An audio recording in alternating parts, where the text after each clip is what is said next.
Good afternoon. There I are. Excellent. How are we doing this afternoon? Amazing? Who said that? Awesome. I like to hear that. Welcome to, this is session number 9, the problem of suffering, theology and missions amid crisis. So our guest today is Faith Woods, who is the Executive Director of Mission Partners International. And looking forward to hearing what a great topic, interesting topic. Looking forward to hearing you speak. I'll just mention that this session is live streamed, and you will also be able to obviously watch it later on if you'd like. And I think without further ado, I will welcome Faith up.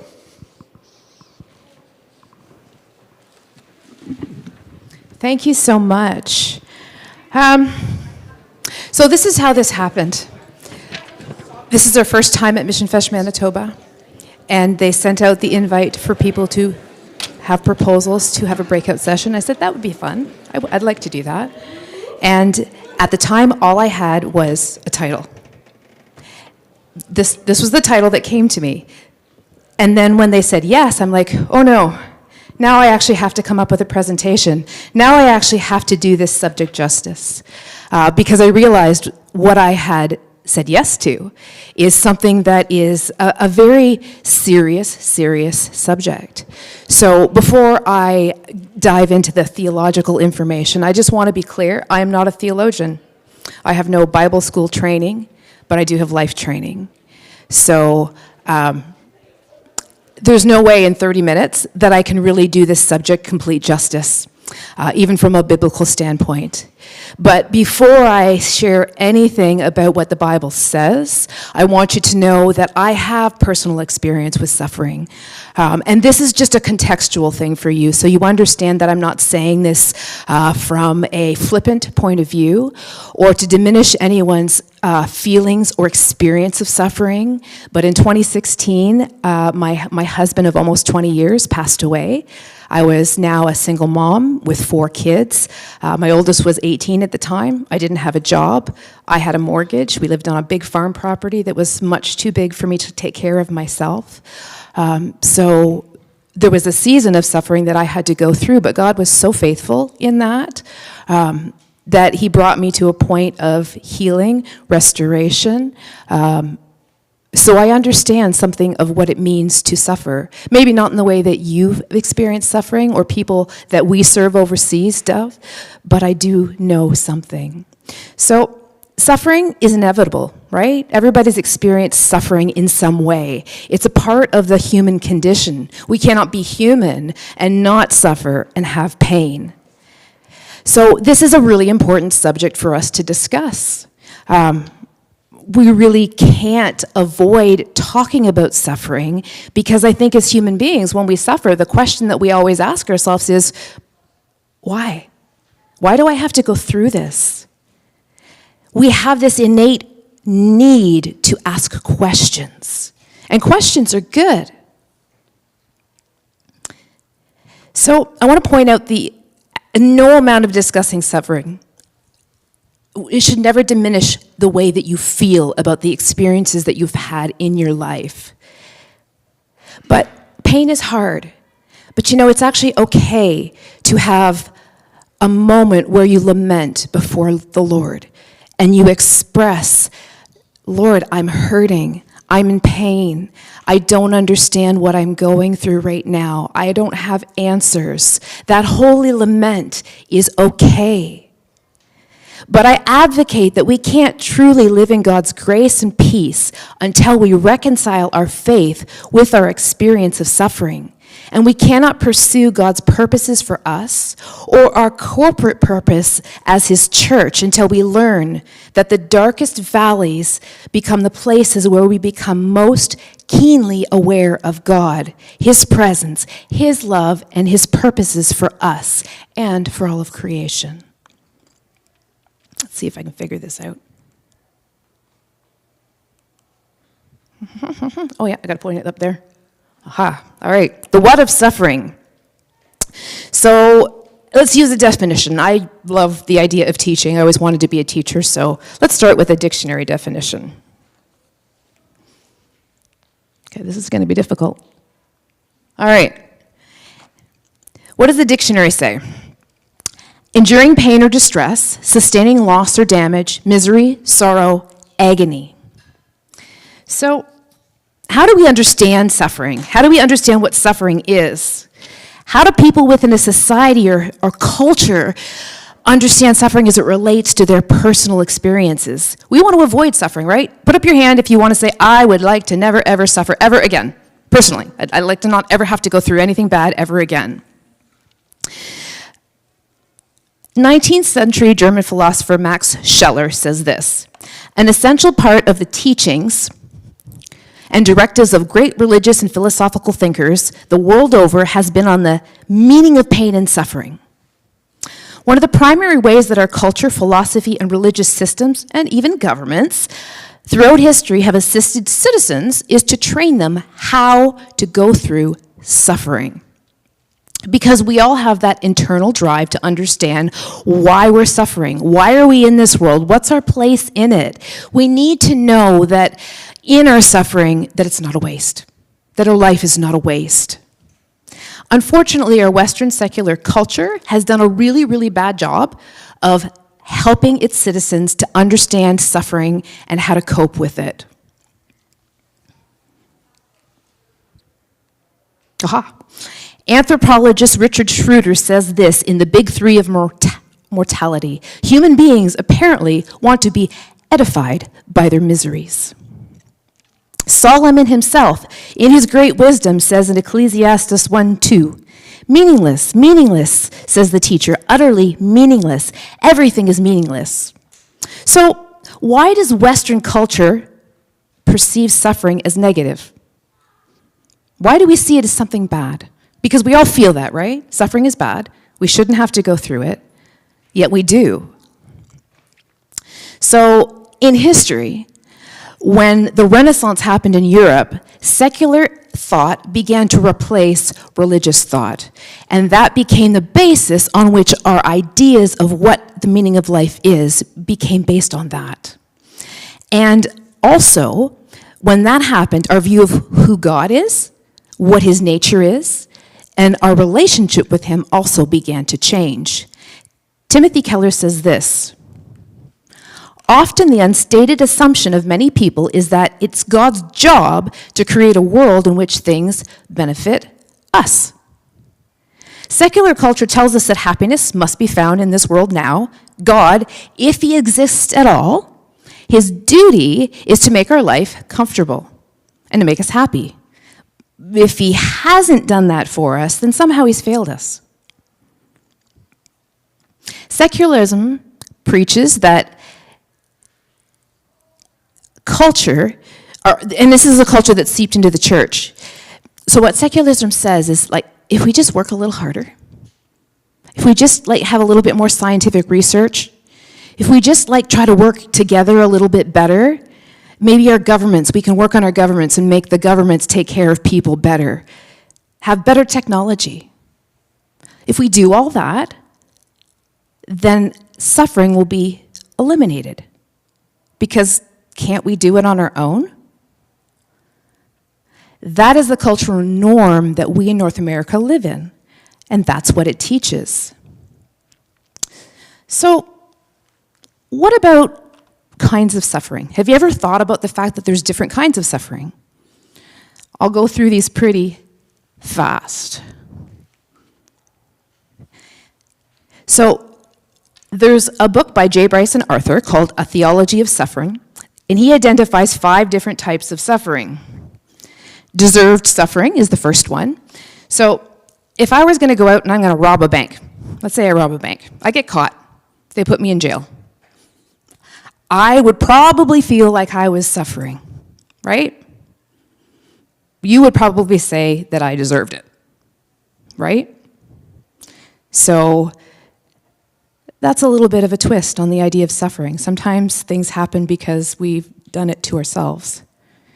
undeserved suffering. This is probably the one that people struggle with the most. There are things that happen to cause suffering that we didn't ask for, we didn't seek out. It didn't happen to us because we did something. It's just the world, and it happens.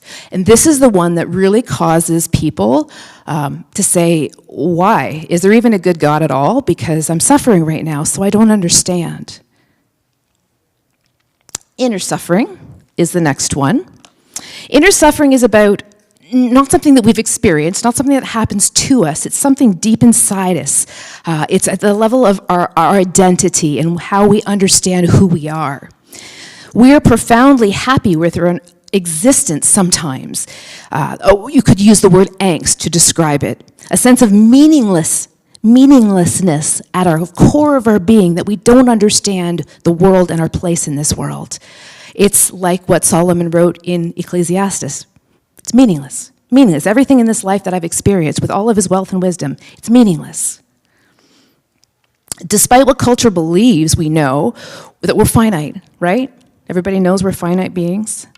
We're limited. And that any pursuit driven by our ego and our desire for self-actualization actually gains us nothing of substance. Any pursuit that we might have to get a better job, to get more wealth, or a bigger boat, bigger house, bigger car, better car, does it really make us happy? We know that it doesn't. Look at the rich and wealthy of our culture, of North America. They're not necessarily any happier than you are, despite everything being famous, rich. Suffering for others. This is a choice to take on a measure of personal pain and sacrifice for the benefit of someone else. Suffering for someone else who doesn't deserve what you're going through. This is grace. This is a picture of God's grace.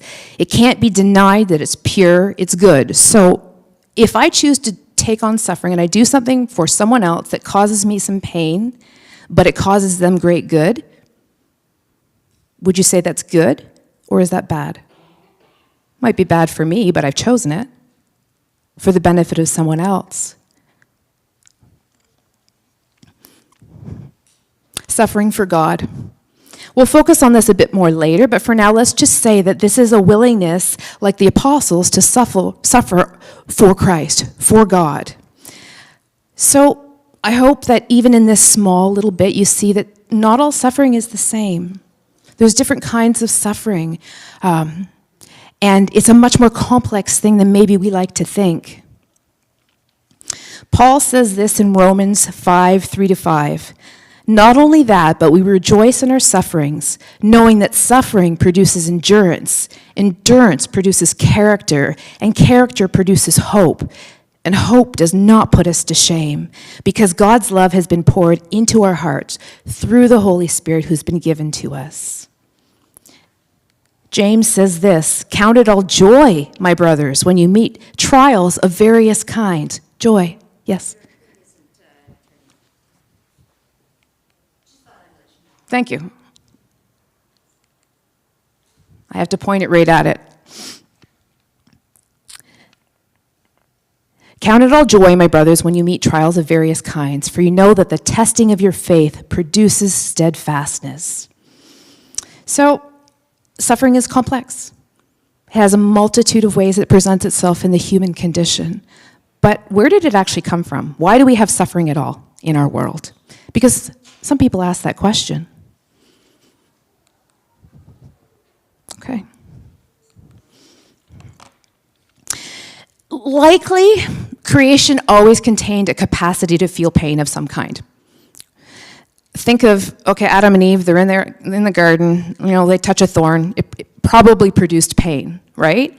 So that they knew not to do that again. So think of, you had a baby, right? And they touch a hot burner. You don't want them to do that. So that's probably something that was baked into creation. It's a level of suffering, but it has a purpose. Sometimes emotional pain, too, can have a purpose, so that we know to have good boundaries in our lives, because we know the things that we should probably avoid doing, because it's created pain, so we learn not to do those things.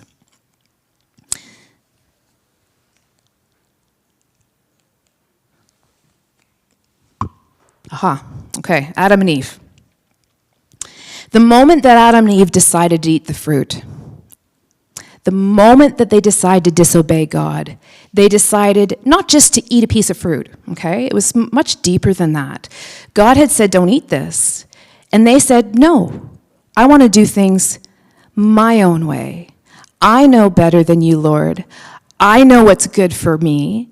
I know that I don't have to listen to you, and I'm going to do it my own way. So I have decided to capture my own direction and my own future now, Lord. I've taken it away from you, and I've decided that I can do it on my own. That's the lie that Satan told Eve, is that you don't have to do it God's way. You can do it on your own.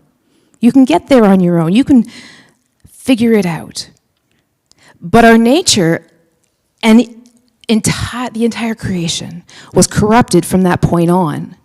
It's that desire for our self-determination of our own path to follow our own selfish egos that's plagued humanity ever since then.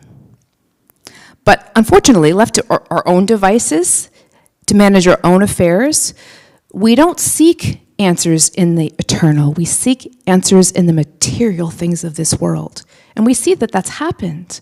When we decide to do things our own way without seeking God, we say, okay, I want a better government. I want a better job. I want a better car. That'll make me happy. But the physical world itself that's all around us is now plagued by hardship, death, destruction. But God didn't design the world to work that way. It was broken.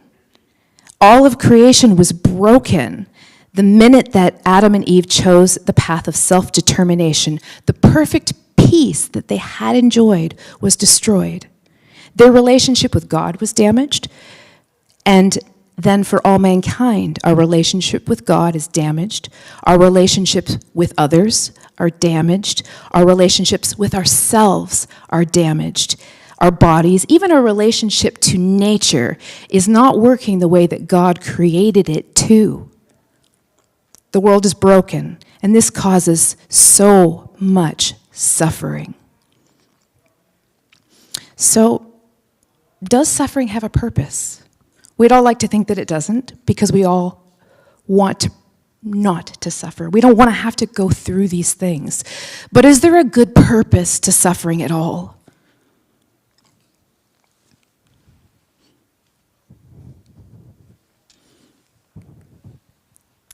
What about the purpose of growth?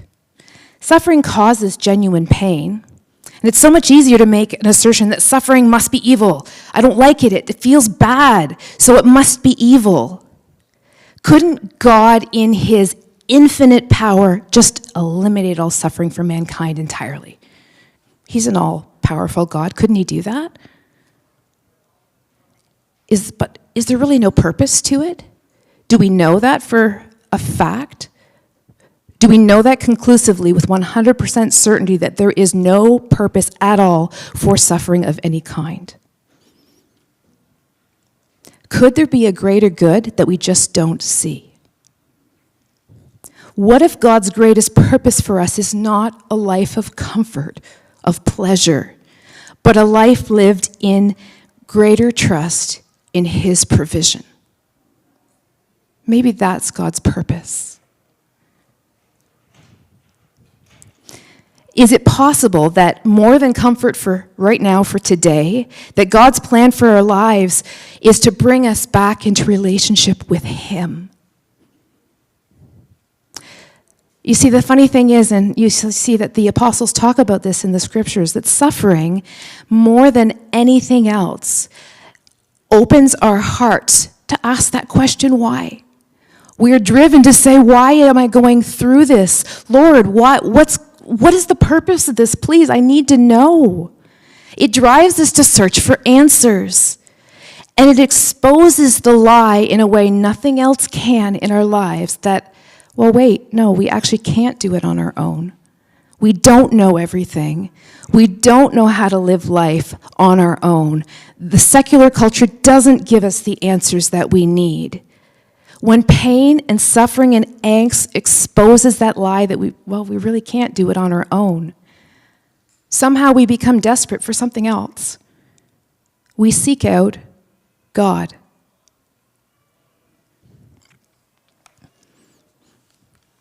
Often suffering doesn't just seem unjust, it is unjust.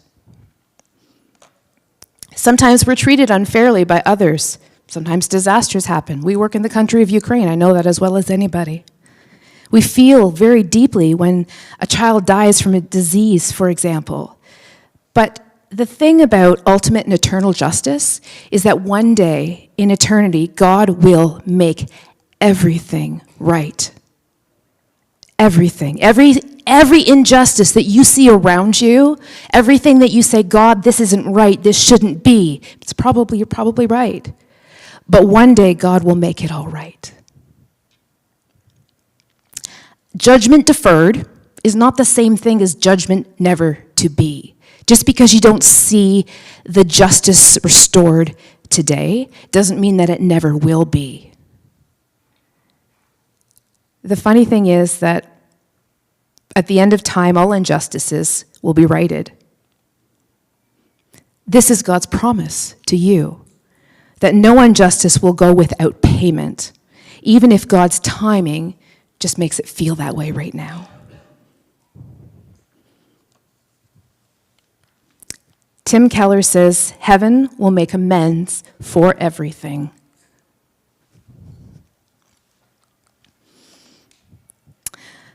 The unknowable purposes of God.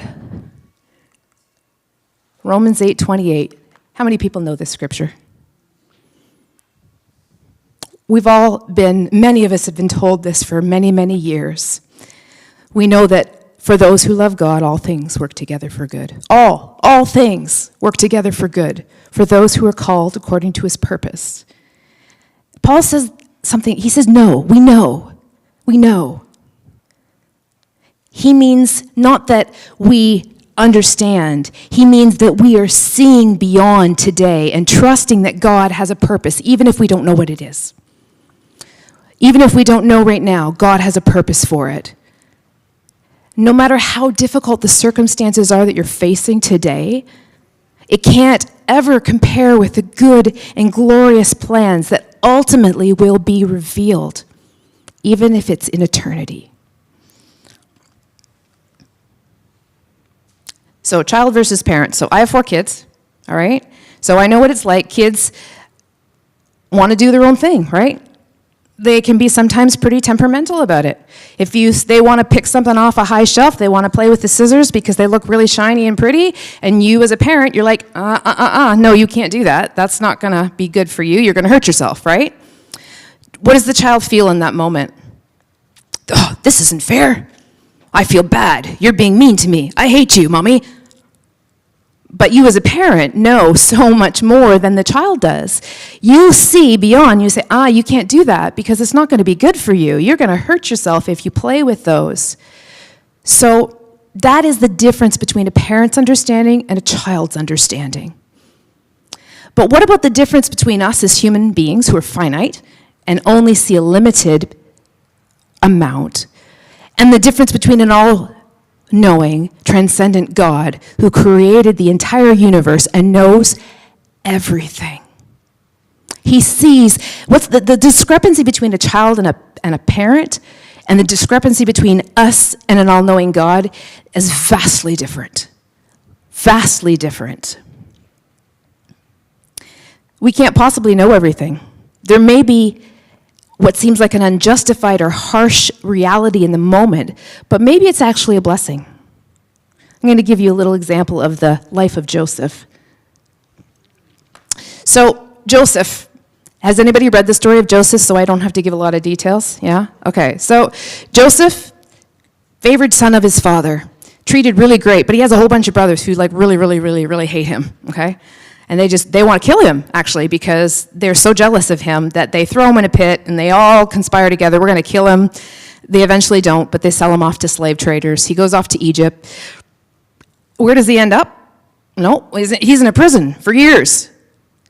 How many times do you think that Joseph, who knew God, said, God, I'm so upset with my brothers. Like, put me in a good place. Please let Potiphar not treat me poorly. Please let me not end up in prison. Get me out of prison, Lord.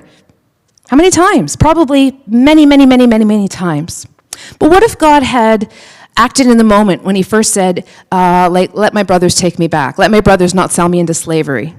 What would have happened if God had said yes to that question? Where did Joseph end up after many years of suffering? He ended up in second in command in all of Egypt for a purpose, because God used him after those years of suffering, and only because of the suffering that he went through, because those steps were what was necessary to get him before Pharaoh to interpret that dream so Pharaoh could say, oh, okay, I need you to be in second command so that you can save all of Egypt. And then his brothers end up on his doorstep, and they're like, oh my goodness, this is our brother. We sold him into slavery. You're going to deal harshly with us. No, he saved his entire family. And they all moved to Egypt. Wow. That could have gone so different. So maybe you're Joseph and you're in the moment where your brothers have sold you into slavery. Maybe you're in the prison and you're thinking, why, God? Why am I here? In that moment, you don't sense a purpose. You don't feel a purpose, but that doesn't mean that God doesn't have one. How many times did God have to say no to Joseph to accomplish the greatest good? Not just a good, the greatest good.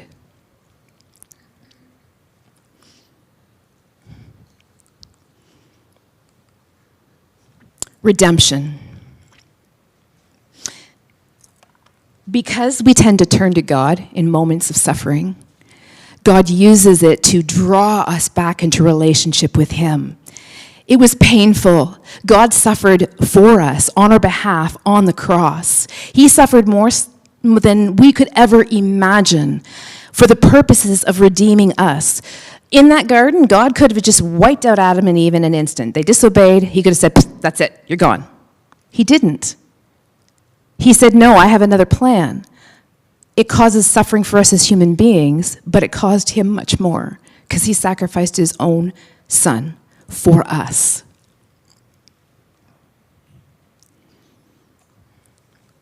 I think we're running out of time here, so let's go. Okay, I'm just going to talk, and we're going to skip that part because it takes too much time. So, the beauty of the cross, the gospel message of the suffering servant. Jesus came not to rule, but to suffer with his creation. It's a uniquely Christian message.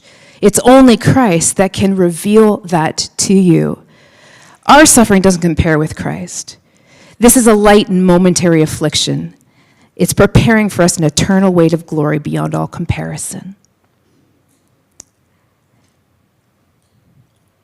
The work of the church, whether it involves direct persecution or indirect persecution, always comes at a cost. This is missions. It's costly to go to missions. It's costly for us to go into Ukraine and risk our lives. We do it for the kingdom of God. It's a suffering we take on, a potential suffering we take on ourselves. We work in a place where we see that all the time.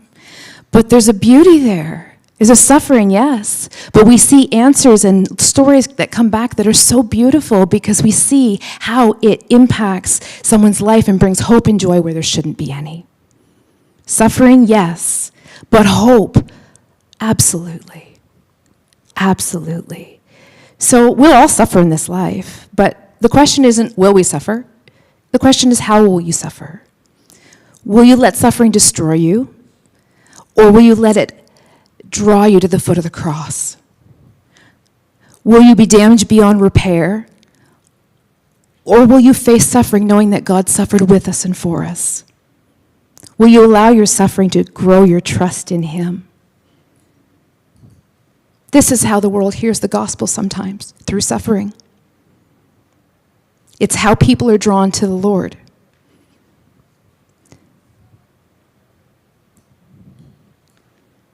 I've seen hearts forever changed as they realize that truth, that God can be trusted no matter how dark it seems. So I challenge you, what will you do when you walk away from this seminar? Will you turn to God as you walk through your own suffering, through the next valley in your life? Will you trust God for the outcome? Will you lean into his presence, and will you find him in the storm? I want you to remember that suffering can be filled with purpose for you and for everyone else. Use it as a testimony.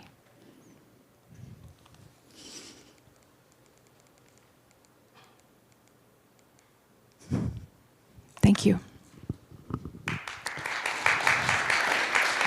Thank you, Faith. Please stay up here. Yeah, thank you so much for taking on such a huge topic in 30 minutes. And 30 minutes isn't enough time, guys. but yeah, some excellent points. We have some time for a few questions. If there's any questions, just raise your hand, and Praise will bring a mic over. Right up here. I'm just curious how the Lord comforted you in your suffering. He brought people around me. He brought the people of God around me, and they came at times where I wasn't expecting it. People brought food when I wasn't looking for it. God made things happen, doors open that I didn't know could open. And I just knew in my heart that God was taking care of me. I could have had this, my life could have been a disaster after that. It wasn't. God brought the right people at the right time. And he was clearly the answer for what I went through in my life. Great question. Any other questions for Faith?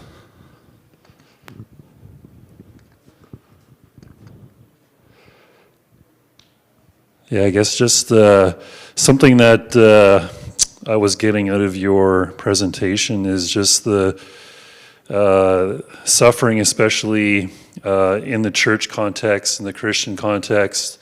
And I think often we, instill our North American culture and kind of combine it into the scriptures and how does this work? And then we think of the underground church or the persecuted church, whatever you want to call it.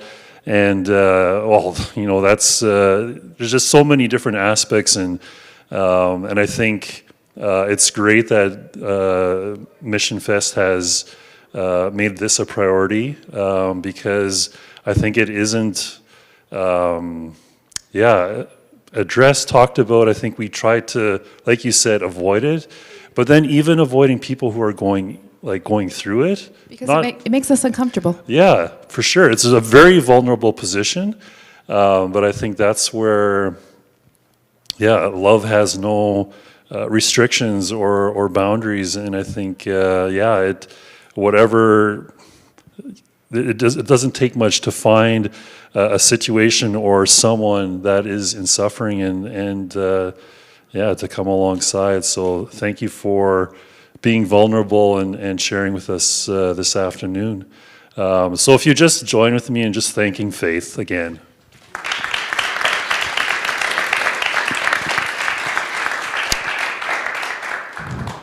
And you can find Faith at her booth. I think you said it's out by the... Yeah, it's out by the bathroom area, so it's the middle aisle at the far end of the, lobby. They call it the narthex, but it all looks like the same to me. Okay, awesome. So thank you again for attending, and by attending, you're also showing support.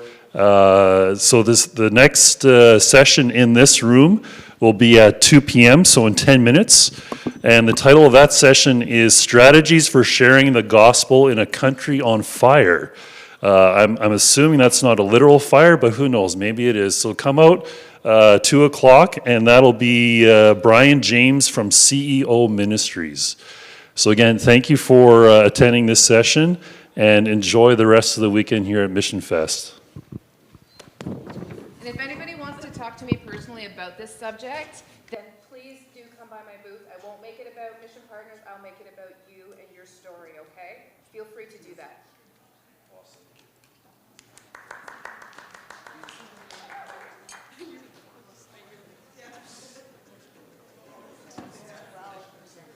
thank you. I was about half to Oh, I know. It's a deep subject.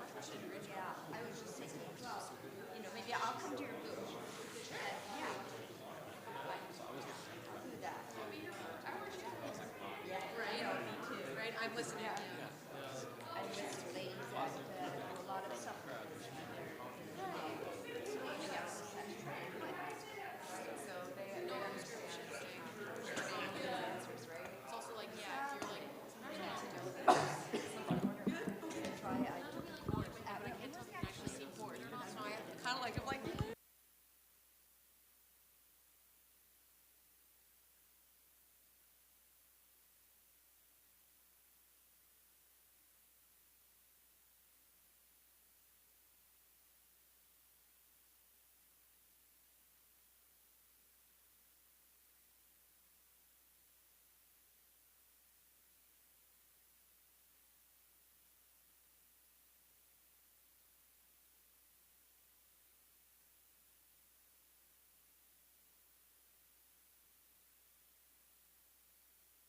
All right, good afternoon, everyone.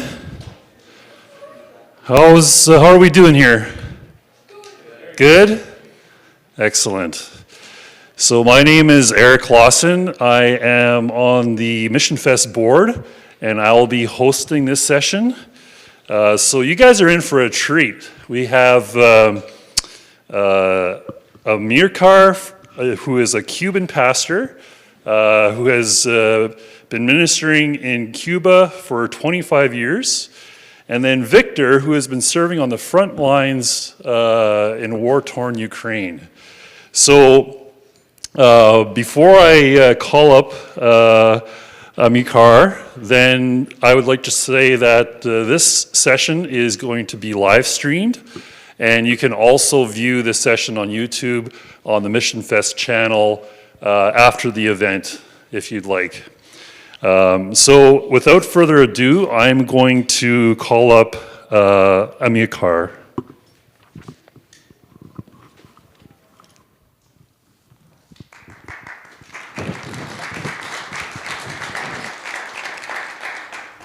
Thank you very much.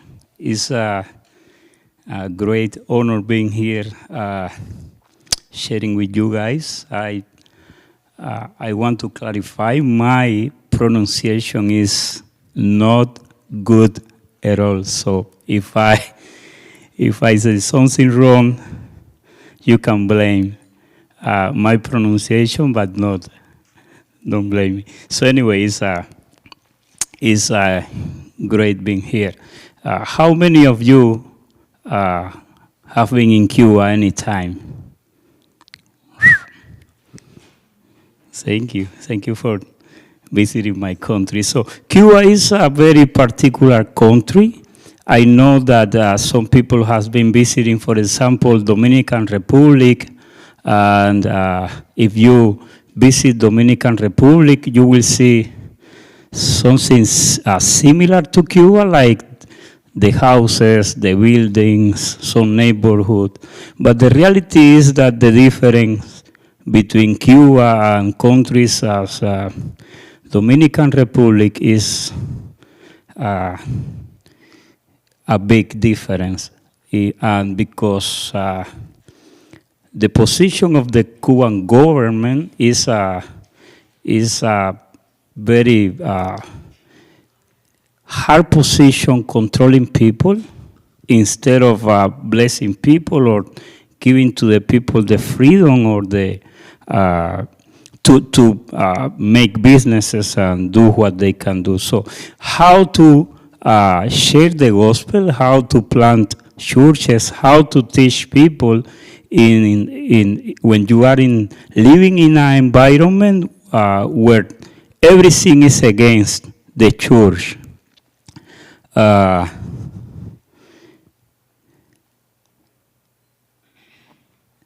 are at least three key points that we have been working with in the last 16 years.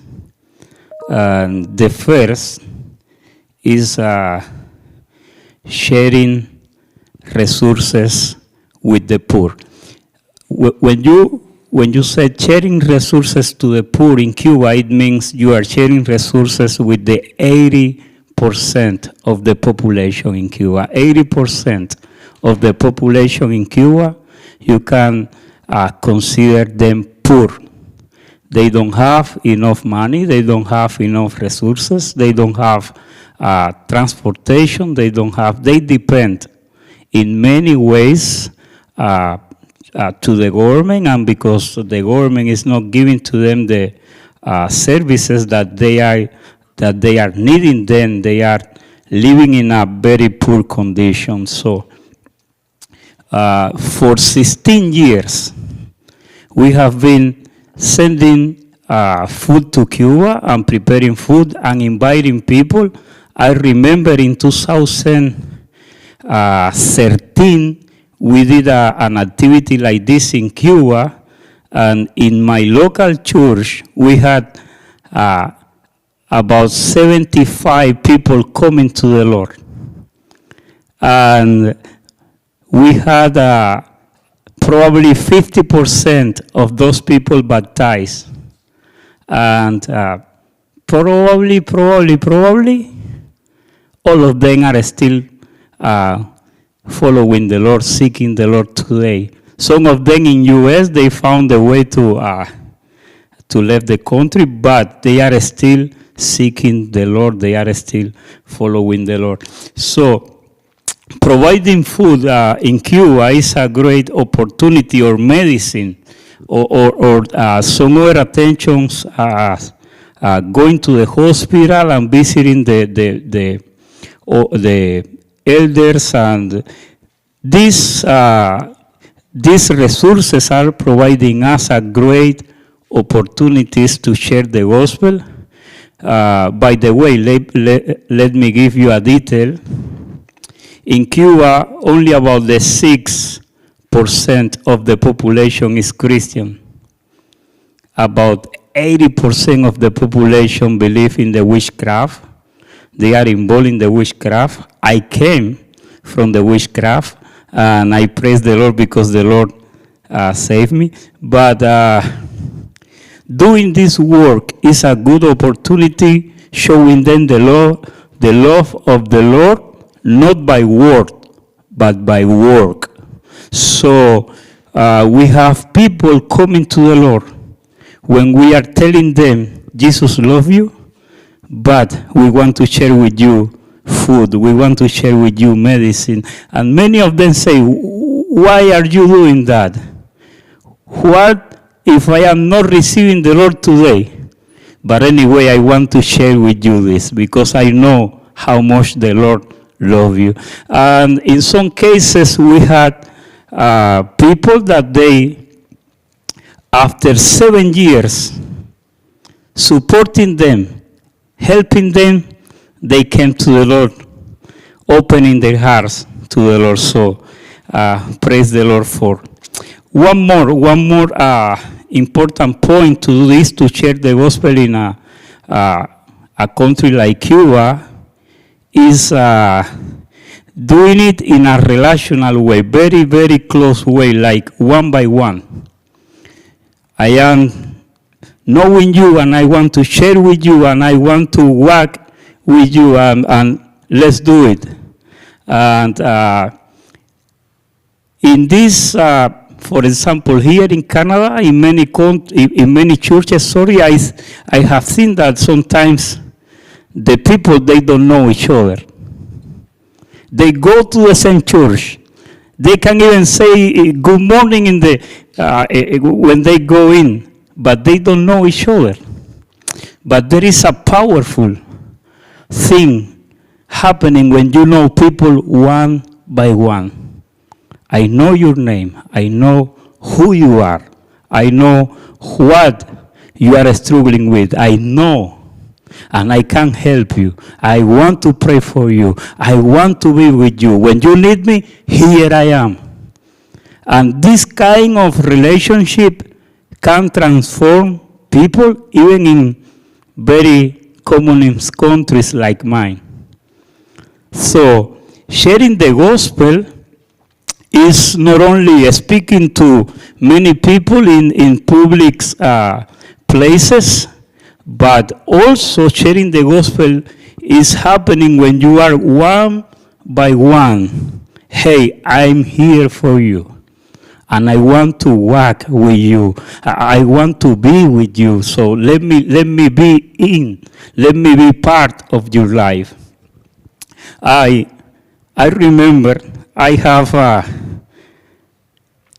have been sharing this testimony for a long time. I came to the Lord because somebody who met the Lord 16 hours before.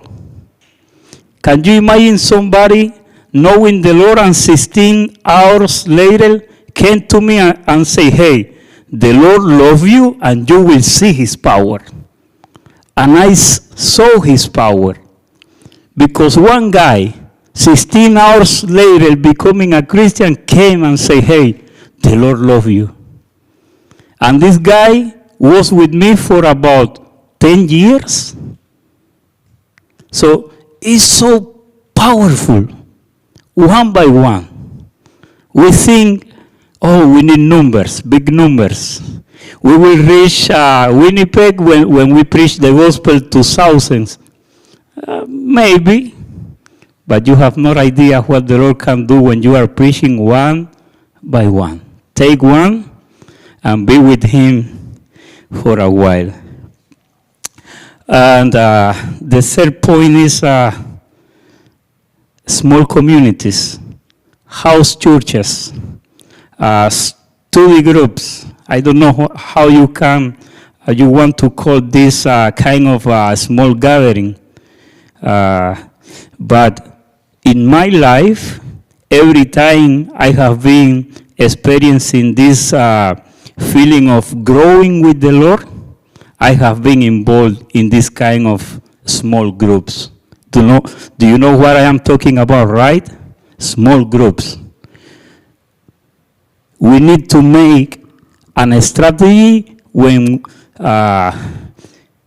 we are making small groups, giving to the people the opportunity to belong to a small group. When they are studying the Bible, when they are coming to the Lord, praying together, when they are sharing together their life. So, small groups create identity in our life. Small groups create strong beliefs in our life. So, in Cuba, we have been experiencing this for a long time. Big churches, sometimes they suffer a lot of persecution by the government, but small groups, they can survive. They are under the radar. Sometimes nobody can detect these small groups. So there is power when we combine these kind of things in Cuba, like sharing with the people what they need, and then creating an opportunity to share the gospel, and then knowing them one by one. I know your name, I know who you are, I know, so then let's come to my group, and we will be growing up in the Lord together. By the way, my name is Amilcar. My wife is here. I met the Lord 30 years ago, and I praise the Lord for my wife. I found my wife in my journey with the Lord. She's a beautiful and a smart lady, very wise lady. Don't think she is blind. Yeah, because many people say, oh, she's beautiful. How she could fall in love with this guy. She is not blind. But nice to meet you guys. I really appreciate this opportunity. God bless you. My friend Victor. Thank you. Hello. My name is Victor. It's good to hear some reports from the field. My English is not as good also, so please bear with us. It's very hard for me to be politically correct, so if I missay something, please bear with me. I'd like to share with you a scripture also, Matthew 11:12. From the days of John the Baptist until now, the kingdom of heaven suffers violence, and violent men take it by force. When we talk about missions, there is a lot of force involved, and it's very important for us to understand that the kingdom of God needs to be also enforced. So I'd like to tell you a little bit about the church that we work with. I am part of a network in Ukraine, and but on 24th of February 2022, I woke up because my house was shaking. And I got up, I opened the curtains, and I used to live close to the airport, and I see that the airport is being bombed. I saw airplanes flying low and bombing my airport, and then my house was shaking. And in Europe we have brick homes, and my brick homes was shaking, and I thought I could feel every brick in the structure, and I didn't realize that I lived so close to the airport. Anyhow, 8 bombs. My whole family gets up and starts to run around, and I say, it's good time to do Bible commandment, because Jesus said, if you're persecuted in one city, run to the other. So we just got into our car and took off, Some people say, oh, Victor, you left because you wanted a better future for your kids. I said, yes, but I also didn't want to die. So I came to Canada for better life. Tell me, where is it? Anyhow, folks, I'm telling you that I took my kids, I took some orphans that we as a ministry take care of. We took them to the bomb shelter. I heard the air raids, I saw bombing. My friends, some of my pastor friends, they have died, they have been killed. And my pastor friend that we've been doing several projects with, he was left dead in the street for several days until the city was retaken. So, but I want to tell you about a situation about the church. That as soon as this war happened, my town being bombed, a lot of other places was bombed. There was a church that was relatively close to the front lines, about 30 kilometers away. So this church was on the way to the front lines. So a lot of volunteers stopped there for overnight, for hot meals, to get recharged. Some soldiers have stopped there as well, on the way to the front lines. So this church was ministering a lot, and pastor and his wife, they were doing a great job, serving all the people. And then there was shelling nearby. Then about a month later, there was a shelling that touched the church. They got some holes in the bricks of the church. Then another month went by. They got the shelling so close that their roof was riddled. Then they got a bombing so close to the church that the church was just about destroyed. Like the roof was blown out, like completely ripped out. And the pastor who was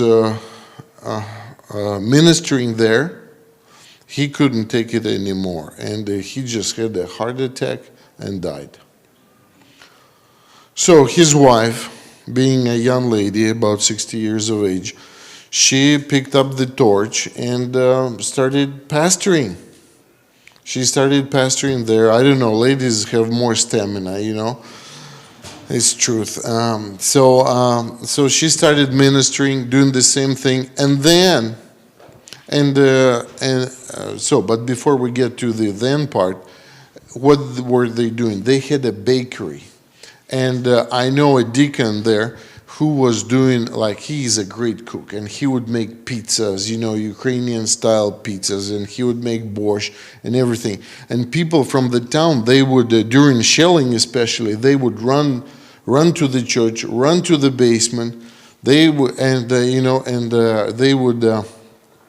would hide there. But the church folks, they would sing songs, they would preach, they would pray, and a lot of people got saved. And some people that used to be going to the church and then dropped out, then they started going back to the church. One guy is coming down the stairs and he says, "Are you guys here?" And they said, "Yes, we're still here. God is still here, so we're here." Another deacon from that church was taking bread around the town and taking it to seniors who couldn't get to the church, who couldn't get any help. Because, by the way, no lights, pitch black, dark, cold. Right now, people are freezing in Ukraine, even in the capital, and I mean freezing to death. Just got off the phone yesterday, keep in daily touch, people, it's really bad. Do we have some pictures there? Maybe we'll show you. Not like you guys haven't seen cold. You have seen cold. But as soon as there are no lights or heat, it's really bad. This is entrance to the subway. Let's keep going. This is between the apartment blocks. Because, pipes busted and water spilled, and so that's what it is. Let's keep going. There should be another funny picture. This is inside the house. So I know you guys know cold better than I do. I walked the other day, I thought my brains were blown out or frozen out. Anyhow, let's keep going. This is kids sleeping in the basement. This is inside the metro station, subway station. Yeah? Okay, let's keep going. You get the picture.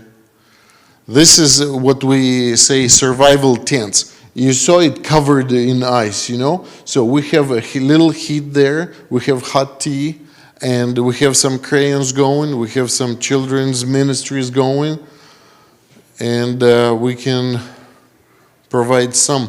This is church. After church, this is a warmer time of the year. Not completely warm, but we try to serve people just food. Because you have to understand, your grocery stores are bombed out. Your gas stations are bombed out. Your drugstores are bombed out.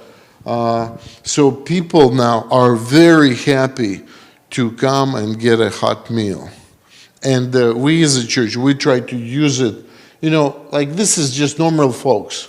Normal folks. And of course we try to provide it not for rich folks, but anyhow, I could tell you stories to no end. Let's keep going if there's more. Now, what we focus on, we try to serve with a purpose. We're not Tony Robbins' soup kitchen. We do it with a purpose. We do it with the Bible. We do it with prayer. So as a result of it all, we have started over 40 different churches. I mean brand new churches. We don't have enough supplies. We don't have enough pastors to go around.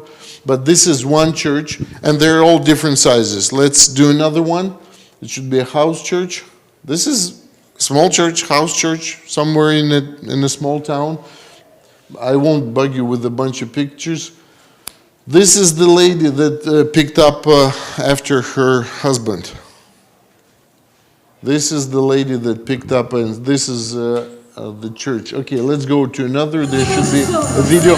This is the largest church, brand new church.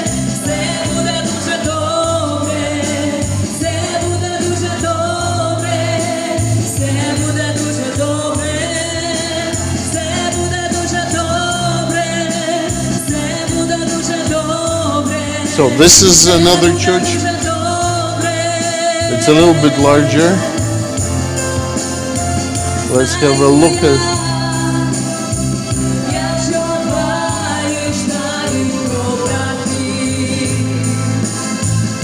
Do we have another slide, or this is it? Thank you so much. So you get a little glimpse. So what I want to share with you is that it's very important. Early on, we understood that Jesus said, today is enough. How does it go in English? That, you have enough trouble for today. So people have decided, people have, what's the stronger word? People have made a resolution that if I die, I'm going to die, but I will make up my mind if I live for Jesus or not. Because we don't know. So another deacon from the church was distributing bread, as I said.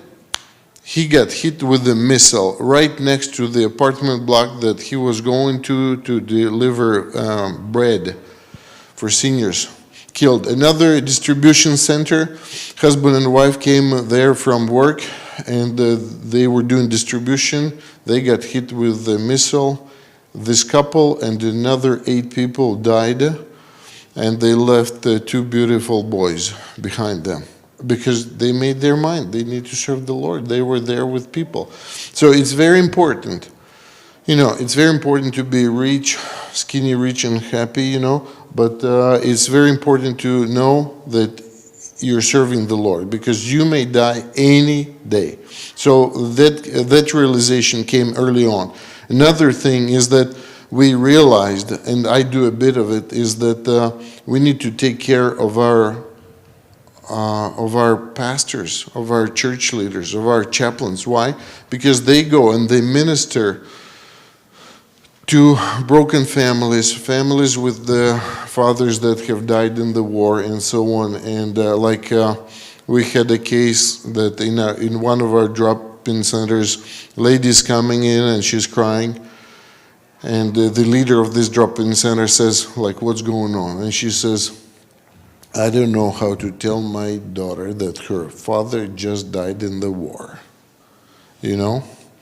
So you have to make up your mind. So another big reason is you have to take care of body, soul, and spirit. Jesus said that you should love your neighbor as you love yourself. So we try to do pastoral care for those who minister. PTSD training, even though it's not post-traumatic, it's in the trauma service. Another thing that I'd love to share with you is you have to do what you can with what you have. It's very important, because I used to have a mentality, once I win $1 million lottery, I will do missions. I will give to missions and I will be a good guy. No, you have to start where you are. You all can do something, and thank you for being interested, in such a tough subject as we're talking about here. You can do what you can wherever you are. You can pray, you can give an apple, you can walk across the street, you can do something for missions. If you can, go on a mission trip. It'll change you.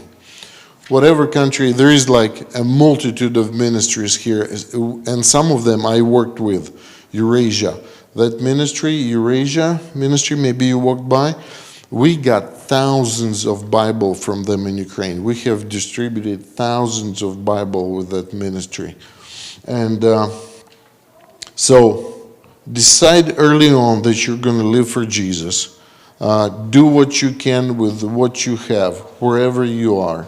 And another thing that I want to share with you is do it with a purpose. We're not just a soup kitchen. We're not just a distribution center. We're not just a charity. I mean, this is all great, but we do it with a purpose. We want to invest into people. And all of a sudden, you come to people, you give them a piece of bread and you put it into their hands. It's fantastic, because people cry because they don't have it. When you put a Bible in their hands, it's very good. So, folks, thank you for your interest. Thank you for your love. I think Eric wants to open up for some questions and answers. Thank you. Yes, thank you so much, Victor. And Amikar, please come to the front here. And can I interrupt? If you got this, if you want to talk more, please come to our booth. It's just around the corner. And thank you for reading and praying for us. Yeah, thank you guys so much for being here today. We have a few minutes for a couple of questions. If there's any questions from anyone. Yeah, right over here, praise. Back to Cuba.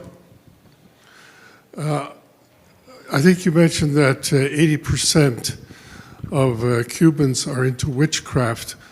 Would they generally also consider themselves Catholic at the same time? Yes, that is a possibility.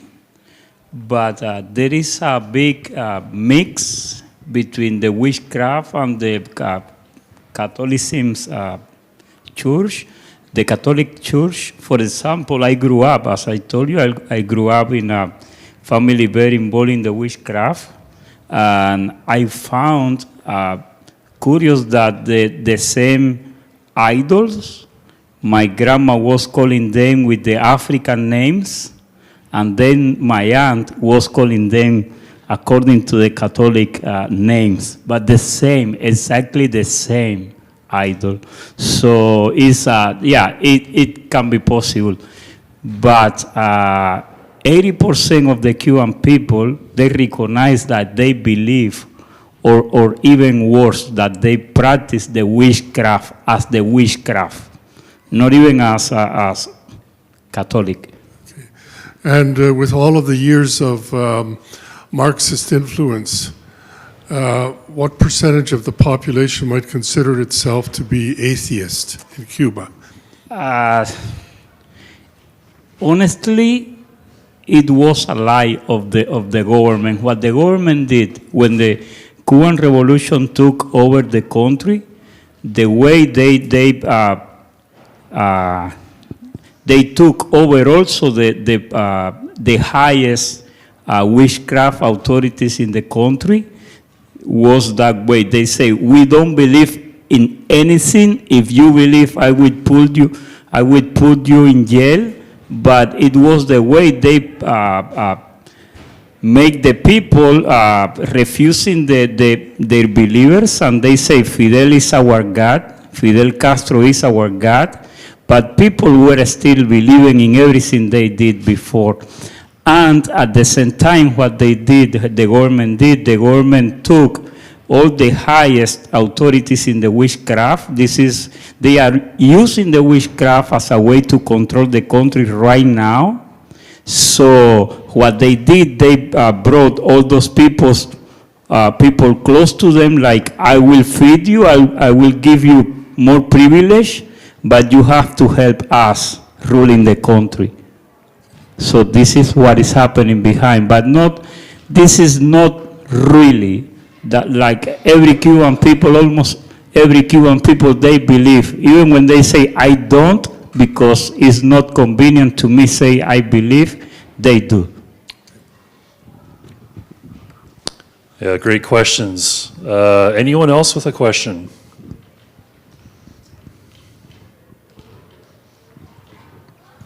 Actually, I have a couple of questions.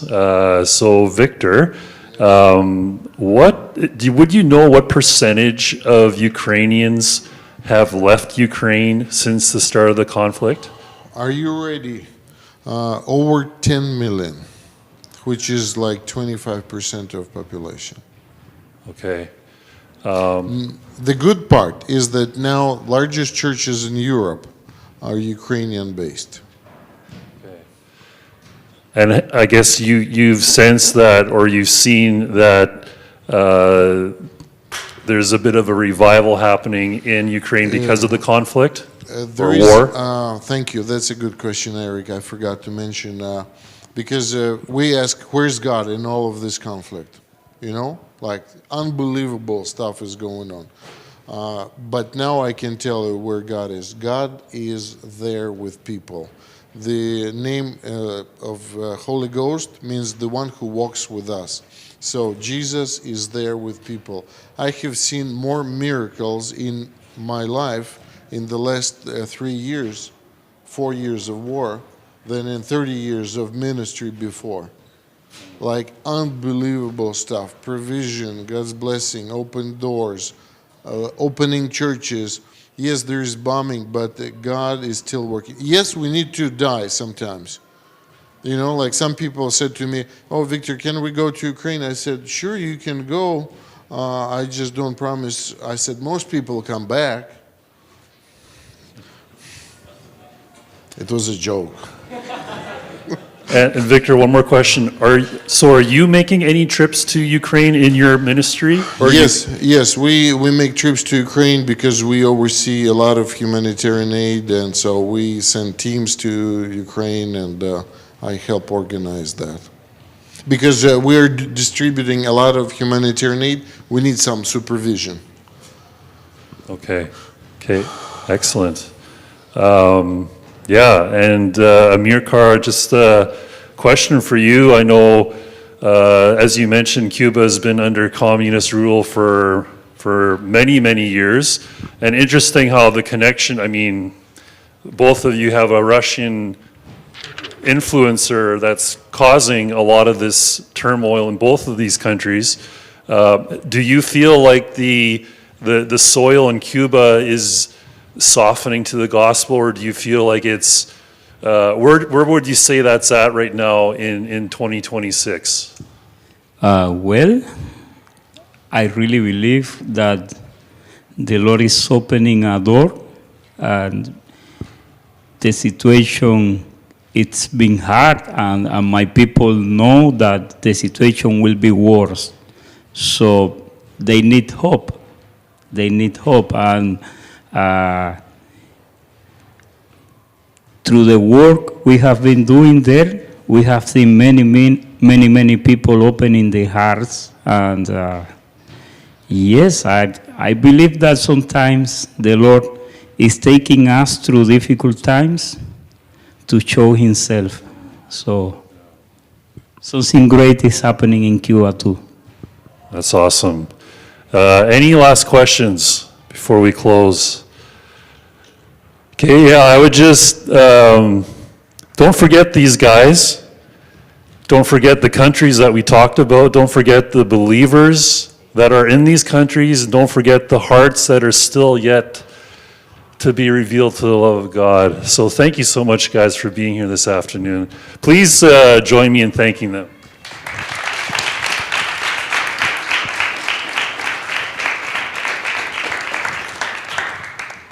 All right, so that concludes this session. The next session happening in this room is at 4:45, so there's a bit of a break. Please visit the booths, connect with old friends, make new friends. So at 4:45, the session will be the ripple effect of Christian camping. Wow, that sounds interesting. And that will be Howard and Kathy Weir from One Hope Canada. So hopefully we'll see you then. Enjoy the rest of your weekend at Mission Fest.